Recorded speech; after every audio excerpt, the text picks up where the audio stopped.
आज आपके साथ बनाएंगे कराची की मशहूर बीफ बिरयानी, वो भी बेहद आसान तरीके से कि जिसे खाने के बाद आप बाहर से बिरयानी मंगवाना भूल जाएंगे। ये बीफ बिरयानी बनेगी एकदम मसालेदार, देगी खुशबू वाली, चावल का हर दाना खिला खिला, जायकेदार और जूसी। स्टार्ट करेंगे रेसिपी। बिस्मिल्लाहिर्रहमानिर्रहीम। सबसे पहले हमने लिया है यहाँ पे बीफ, 1 kg बीफ लिया है। हमने यहाँ दस्ती का गोश्त इस्तेमाल किया है। आप देख सकते हैं बोटियों का साइज भी थोड़ा बड़ा रखा है। अब हम इसमें क्या ऐसा शॉर्टकट करने वाले हैं, इसका शॉर्टकट का तरीका ये है कि हम पहले बीफ की यखनी तैयार करेंगे ताकि गोश्त के अंदर तक बेहतरीन जायका है, जिसके लिए नमक, साबुत धनिया और सौंफ इस्तेमाल कर रहे हैं। साथ में लहसुन अदरक का पिसा हुआ पेस्ट लेंगे और इसके बाद हम इसे पानी डाल के इसकी यखनी बना लेंगे। 2 गिलास से ज्यादा पानी हम नहीं डालेंगे क्योंकि यखनी हमें बहुत ज्यादा नहीं बनानी। यखनी बन गई है, अब बिरयानी बनाते हैं। ऑयल लेते हैं तकरीबन आधा कप, ज्यादा ऑयल इस्तेमाल नहीं करेंगे। इसमें हम करेंगे प्याज को फ्राई। 1 अदद बड़े साइज की प्याज लेकर इसको फ्राई करेंगे।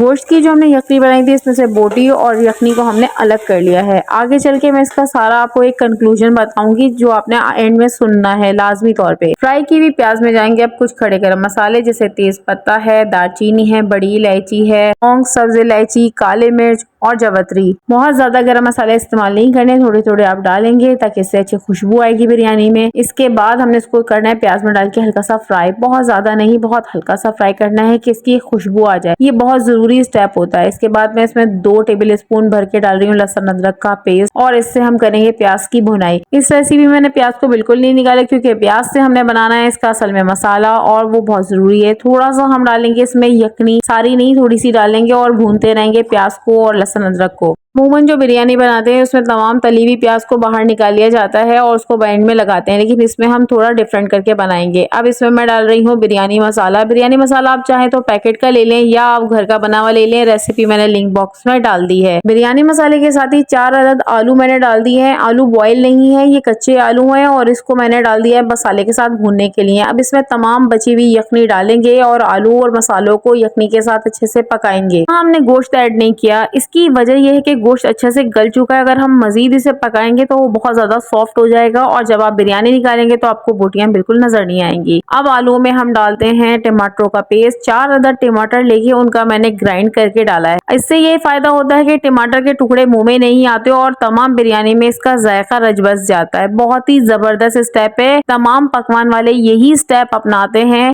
टमाटर भी मसाले में अच्छे से भून चुके हैं और आलू भी गल चुके हैं। बहुत ज्यादा ओवर कुक नहीं करना क्योंकि दम में भी ये नरम हो जाएंगे। अब इसके बाद मैं इसमें शामिल कर रही हूँ गोश्त जो उबला हुआ रखा है, ये हम भुने हुए आलूओं में शामिल कर देंगे। गोश्त ऑलरेडी बॉयल है, सॉफ्ट है, इतना ज्यादा इसको ओवर कुक नहीं करना जिसकी वजह से ये बिल्कुल हलवा हो जाए। लिहाजा हमने इस स्टेज पे गोश्त को शामिल किया है ताकि तमाम मसाले जो है वो गोश्त जज्ब कर लेगा और जब आप ये बिरयानी तैयार करेंगे तो इंतहाई मजेदार होगी। इसकी एक एक बोटी में जायका होगा। आप देख सकते हैं गोश्त अच्छे से भुन गया है, गोश्त और मसाले तमाम अच्छी तरीके से भुन चुके हैं। अब इसके अंदर मैं मजीद इजाफा करती हूँ घर के पिसे हुए गरम मसाले का। रेगुलर गरम मसाला मैं घर का इस्तेमाल कर रही हूँ क्योंकि गरम मसाला ऑलरेडी हमने जो शामिल किया हुआ है वो बिरयानी मसाले में भी शामिल है। लिहाजा आपको इतना ज्यादा नहीं, तकरीबन मैंने 1 चाय का चम्मच से थोड़ा सा ज्यादा गरम मसाला डाला है। साथ में हम डालेंगे दही, तकरीबन आधा कप मैंने दही अभी डाला है और आधा कप हम बाद में इस्तेमाल करेंगे। दही डाल के अच्छे से इसकी भुनाई कर लेंगे। अब ये रेडी है बिल्कुल दम लगाने के लिए, लिहाजा बचा हुआ दही शामिल कर देंगे। साथ में हम डालेंगे हरी मिर्चें क्योंकि हरी मिर्चों की खुशबू बिरयानी में बहुत ही लाजवाब लगती है, इसकी बहुत ही टेस्ट अच्छा आ जाता है। साथ में हरा धनिया, पुदीना, ये पुदीना बहुत थोड़ा सा इस्तेमाल कीजिएगा, इसकी खुशबू की जरूरत होती है, टेस्ट ऑलरेडी इसमें आ जाता है। अब मैंने यहाँ पे डाल रही हूँ तकरीबन 700 ग्राम यानी 3 पाव के करीब सहला चावल को भिगोया था 2 घंटे और इसे नमक के साथ सिर्फ उबाल कर मैंने एक कनी छोड़कर इसे दम पर लगा देंगे क्योंकि चावलों का अगर बिरयानी में इस्तेमाल अच्छा हो तो हमेशा बिरयानी बेहतरीन बनती है और सेला चावल की बिरयानी आपको बिल्कुल परफेक्ट देगी स्टाइल की देगी रिजल्ट। उबले हुए चावलों का थोड़ा सा पानी भी ऊपर डाल देंगे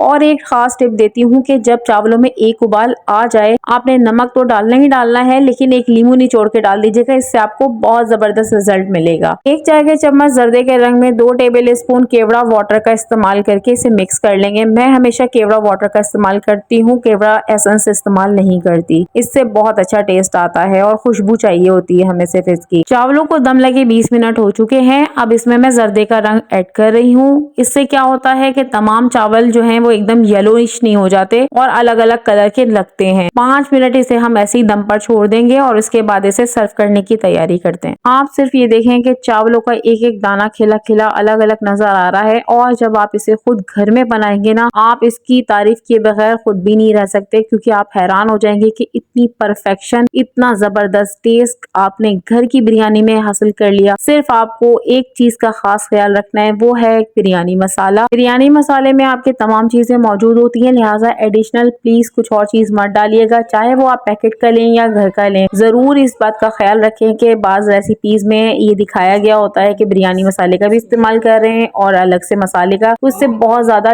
टेस्ट बिगड़ जाता है, ओरिजिनल टेस्ट नहीं रहता। आप देख सकते हैं बिल्कुल परफेक्ट, बहुत ही जूसी और खिले खिले चावलों वाली खुशबूदार बिरयानी बनकर तैयार है। बीफ बिरयानी में अगर चटपटापन ना हो तो मजा नहीं आता, और कराची की बीफ बिरयानी की खासियत यही है कि इसके एक एक दाने में चावलों में गोश्त का टेस्ट, यखनी का टेस्ट मिलता है, और वही चीज हमने इसमें लेकर आए हैं एक शॉर्टकट तरीके से। अमूमन लोग गोश्त को मसालों के साथ पकाते हैं और उसमें बहुत घंटे लग जाते हैं, जिससे गोश्त की अपनी शक्ल भी बिगड़ जाती है। ये तरीका बहुत अच्छा रहता है कि जिसमें गोश्त की गुलाबी गुलाबी बोटी रहती है और बहुत सही टेस्ट होती है, और यखनी का एक अलग टेस्ट भी आ जाता है जिसमें आपको जायका मिलता है। और ये पकवान वाले अक्सर ये ट्रिक करते हैं कि अलग से यखनी डालते हैं, जिससे कि बिरयानी में जायका आता है। गोश्त भी मुलायमियत में सही रहता है, परफेक्ट रहता है, और एक जल्दी भी बन जाती है, वरना अक्सर लोग ज्यादातर चिकन बिरयानी को प्रेफर करते हैं as compare to the beef biryani. मेरी सारी टिप याद रखिएगा। इजाजत दीजिए, अल्लाह हाफिज।